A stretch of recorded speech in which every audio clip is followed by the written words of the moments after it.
అందరికీ నమస్కారం ఫ్రెండ్స్. ఈ వీడియోలో ఇప్పుడిప్పుడే 2 తెలుగు రాష్ట్రాలకి సంబంధించిన వెదర్ అప్డేట్ రావడం జరిగిందండి.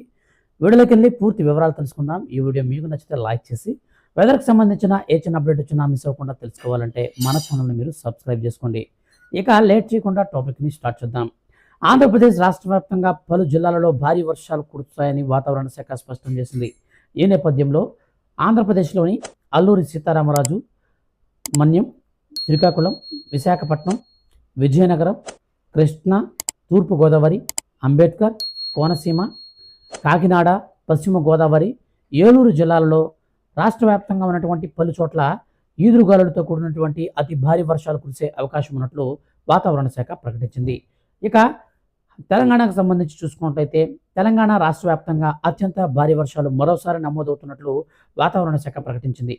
ఆదిలాబాద్, ఆసిఫాబాద్, మంచిర్యాల, నిర్మల్, పెదపల్లి జిల్లాలలో ఇవాళ అత్యంత భారీ వర్షాలు కురుస్తాయని హైదరాబాద్ వాతావరణ కేంద్రం రెడ్ అలర్ట్ జారీ చేసింది. నిజామాబాద్, జగిత్యాల, సిరిసిల్ల, కరీంనగర్, భూపాలపల్లి జిల్లాలలో భారీ నుంచి అతి భారీ వర్షాలు కురుస్తాయని ఆరెంజ్ అలర్ట్ను జారీ చేసింది వాతావరణ శాఖ. మలుగు, కొత్తగూడెం, ఖమ్మం, వరంగల్, హన్మకొండ, వికారాబాద్, కామారెడ్డి, సూర్యాపేట, మహబూబ్నగర్, నారాయణపేట జిల్లాలలో భారీ వర్షాలు కురుస్తాయని ఎల్లో అలర్ట్ను జారీ చేసింది భారత వాతావరణ విభాగం. ఫ్రెండ్స్, ఇదండి ఇవాల్టి 2 తెలుగు రాష్ట్రాలకి సంబంధించిన వెదర్ రిపోర్ట్. ఈ వీడియో మీకు నచ్చితే లైక్ చేసి మన ఛానల్ని సబ్స్క్రైబ్ చేసుకోండి. Thank you for watching.